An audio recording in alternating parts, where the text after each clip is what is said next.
Kalau orang yakin sama sesuatu, itu aku tak nggo teori apa ya, penake.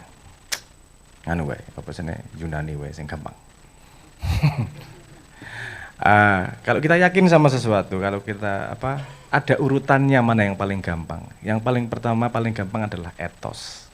Jadi kamu percaya sama orangnya. Kalau orangnya nggak jelas, ya kamu gambar sendiri. Jadi dari sosoknya itu yang kelihatan. Kemudian level berikutnya dari patos, yaitu dari gimana dia membuatmu merasa. Kamu nggak tahu apa yang diomongin, tapi bisa bikin kamu ketawa, kamu cinta setengah mati sama dia kemudian. Senang. Nggak tahu yang diomongin apa. Jangan salah loh, pelawak, stand up comedy, itu bikin kamu ketawa setengah jam, tapi kamu bisa mencintai dia terus menerus. Bantu utangmu yora, bantu masalahmu yora, tapi kita bisa ngefans sama dia. Kenapa? Karena pakai patos itu tadi, pakai perasaan. Ini juga yang paling banyak nanti 2024 dan sebelum-sebelumnya nanti yang paling banyak dipakai itu pasti. Saya ditindas, saya dituduh, kan gitu tuh mesti. Nek kena kasus korupsi, njuk saya tertindas, njuk tiba-tiba saya dizolimi, njuk nganggo jilbab apa nganggo peci. Itu mau pakai strategi patos itu. Jadi pakai perasaan. Terus kemudian ada yang logos itu pakai logika. Kalau memahami simbah tidak pakai logika, Anda akan salah sangka. Tidak pakai akal, Anda akan salah sangka. Biasanya yang tidak senang sama simbah itu karena dia di level, bukan level ya, dia pakai etos, berarti percaya sama orang, dan kebetulan yang dipercaya adalah yang bukan simbah.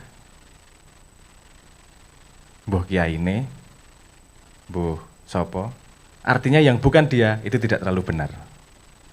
Nah kalau di Ma'iyah kita dari dulu dilatih untuk berpikir. Semua orang bisa salah, semua orang bisa benar. Ilmu bisa datang dari mana saja. Karena biasanya orang yang senang hanya karena tokoh itu pasti akan kecewa suatu saat. Karena yang kamu cintai bukan orangnya. Yang kamu cintai adalah model orangnya di kepalamu. Kamu ketemu dia berapa hari sih? Berapa lama sih? Kamu nggak tahu kalau kentut juga bau tuh? Jangan-jangan lupa cebok. Nggak pernah cebok, cuma nunggu garing juga meripil dewe misalnya. Kita nggak pernah tahu. Yang kita detail itu ngarang sendiri semuanya indah. Seperti wong pacaran 3 bulan pertama untuk dewe ambune wis kaya parfum. Baru kemudian setelah semua yang ngarang indah itu balik ke kenyataan, jadi ceritanya beda. Nah, saya cuma pengen itu tadi nambahin Mas Fahmi. Ya, simbah selalu melawan. Melawan apa? Melawan yang tidak beres, yang tidak seimbang. Kadang-kadang dia melawan, beliau itu kadang-kadang melawan, misalnya melawan keputusasaan dengan membuat kita gembira. Sing wis terlalu gaya direm, demotivasi. Ya. Kalau orang lagi seneng demotivasi kan ya mangkel. Lagi seneng-seneng digawe ora seneng ya, tapi simbah nalurinya memang sepemahaman saya ya, dan kamu tidak punya hak untuk membantah.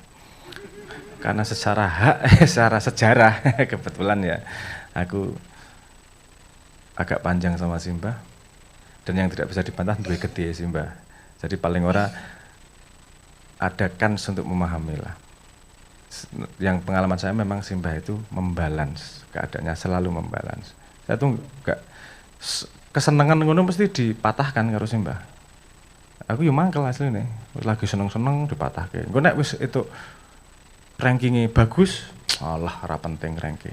Engko nek rankingnya elek, wah ayo to iso, kowe iki pinter jane. Jane ora penting, iku ora konsisten. Nah itu orang kadang-kadang lihat simbah ki ora konsisten sih. Loh, konsisten simbah itu, tapi bukan pada titik yang kamu pahami. Kalau belum melihat konsistensinya, durung tekan. Kamu masih pakai etos atau pakai patos, logosmu belum paham tentang simbah seperti apa. Saya tidak menggambar simbah sebagai seseorang yang tanpa kekurangan. Simbah juga pasti ada kekurangannya. Saya sering kok membantah simbah dengan ketidaksetujuan. Di atas panggung ribut sama Simbah juga pernah nggak sekali dua kali. Dan selesai di situ juga, karena kita perbedaan pendapatnya urusan teknis. Gini, urusan teknis itu maksud saya gini. Main catur itu tujuannya apa? Menang. Caranya ada berapa? Banyak. Kalau kita mau beradaptasi atau membalance, tujuannya berapa? Satu. Menang itu tadi, ganti. Tujuannya seimbang. Caranya gimana? Banyak. Hidup tuh gitu tuh. Tujuannya sama, caranya banyak. Saya sama Simbah Ribo itu selalu urusan cara. Tujuan tidak pernah bergeser. Kenapa? Apa sebenarnya? Caranya sama, caranya berbeda. Karena sejarah kita berbeda, pemahaman kita berbeda, pengetahuan kita berbeda, dan kita saling diskusi mengisi mana kurangnya, mana lebihnya. Karena tidak ada batu akik yang mengkilat itu kalau tidak digosok dengan keras sampai dia tersisa yang paling mengkilat.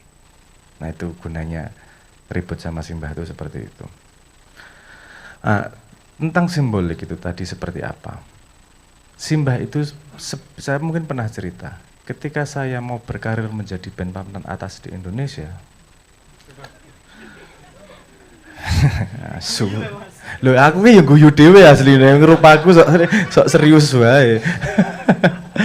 Ketika mau band-bandan itu musik-musikan, pesan Simbah itu salah satu pesan Simbah yang saya ingat itu adalah jangan sayang membuang karya. Piye jangan sayang membuang karya. Karena yang kamu dapatkan terutama dari karya adalah ilmunya. Mungkin orang tidak melihat hasilnya, tapi kamu mendapat pengalamannya. Ini di dunia modern ada sebutannya sebagai sunk cost fallacy namanya. Kalau kita invest terlalu banyak di dalamnya, kadang-kadang kita nggak sayang melepaskannya. Sudah kadung banyak invest, masa nggak diterusin? Udah kadung masa nggak diterusin? Itu yang disebut sebagai sunk cost fallacy. Saya sudah menginvest banyak di simbolik dengan gagasan dan seterusnya. Tapi saya katakan saat ini saya hold sebentar. Saya nggak mau terjebak pada sunk cost fallacy. Apa yang terjadi? Ketika AI belum datang, simbolik itu saya berani ngomong di depan. Tapi ketika AI datang, simbolik itu ketinggalan. Jadi saya harus belok mau tidak mau beradaptasi dengan keadaan. Karena menurut ilmu Allah yang tidak pernah dibahas sama kiai, tapi pemahaman saya itu ilmu Allah. Kenapa? Karena terbukti nyata. Yang membuat makhluk bertahan itu adalah kemampuan adaptasi. Dunia itu terjadi tidak sesuai dengan imajinasimu. Dunia terjadi karena dunia terjadi diizinkan oleh Allah. Bahwa tidak sesuai dengan imajinasimu, yang salah imajinasimu. Jangan memaksakan dunia untuk untuk ikut di imajinasimu. Bukan berarti kamu harus kintir. Tapi kalau kamu tahu ada tsunami, ada dua pilihan. Kalau ada angin besar yang tidak bisa kamu halangi, ada pilihan kamu bisa berlindung atau kamu mengembangkan layar dengan arah yang tepat agar kapalmu tetap berjalan kepada tujuan dengan angin yang ada. Dan saya mengumpamakan teknologi dan perkembangan dunia itu seperti itu. Itu angin yang besar yang kita akan sangat susah menghadapinya. Tapi kita punya kontrol terhadap layar. Kapal Ma'iyyah akan terus berjalan sesuai dengan yang diimpikan oleh Simbah. Bahwa caranya berbeda, itu adaptasi layar dari angin yang berhembus. Simbolik mau gimana? Tunggu. Saya lagi mengembangkan layar untuk bisa beradaptasi terhadap keadaan yang baru. Gitu nggih, matur nuwun.